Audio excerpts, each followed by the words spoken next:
Teen Summit UNCK House.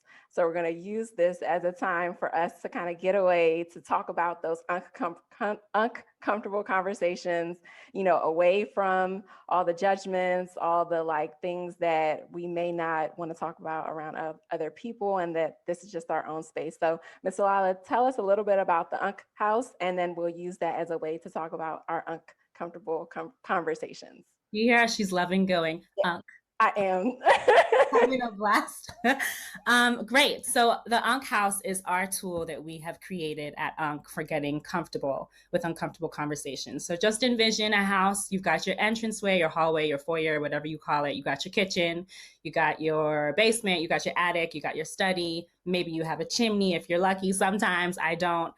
We don't add a bedroom, we don't add a bathroom, but basics of a house, yes. Nods if you're sort of like, of course, people, house, we kind of know what that looks like. So each room has a purpose. I find when having uncomfortable conversations, the main issue is when I get stuck or when I get frustrated or when I shut down, I don't know how to move on to what's next. And these rooms help guide you. So the foyer or the entrance, which is probably what we'll focus on today, that's where you set your purpose, set your HMAs, which are hold me accountables, and go over your toolbox. HMAs, which I think is probably what we will dive into today, are really about humbling yourself at the beginning of the conversation. What's something that you need to be held accountable for in a conversation? So I'll say one of my things that I want to be held accountable for when I'm having an uncomfortable conversation is generalizations. So right before we started the podcast, we were talking about sometimes I like to say we all or like you all. And it may or may not be true to everyone. So that's something that like when I have a conversation with someone, like I want them to like point that out to me. And that's what basically holding someone accountable means. Like it means that shining a mirror to you and be like, hold up, Ms. Ray, let me check you for a second.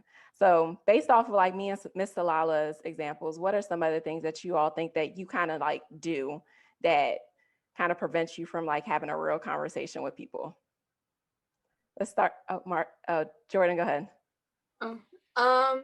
Mine would probably be like if we're having a conversation about different like arguments, if I feel that we're gonna start having an argument with each other, I will instantly shut down and start deflecting everything because I don't like getting confrontational.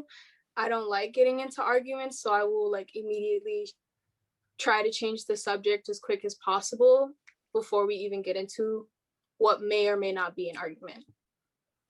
Oh, that's a good one. That's a good one. Naye, what about you? I really don't know, but probably the same thing. Like I do that, like deflect depending on like the conversation. If I really don't want to have a conversation, I'll just be like, well, change the subject. Okay. But I'm usually like I usually try to ease my way and like let myself have those conversations because like if you don't, then it's just gonna always be uncomfortable.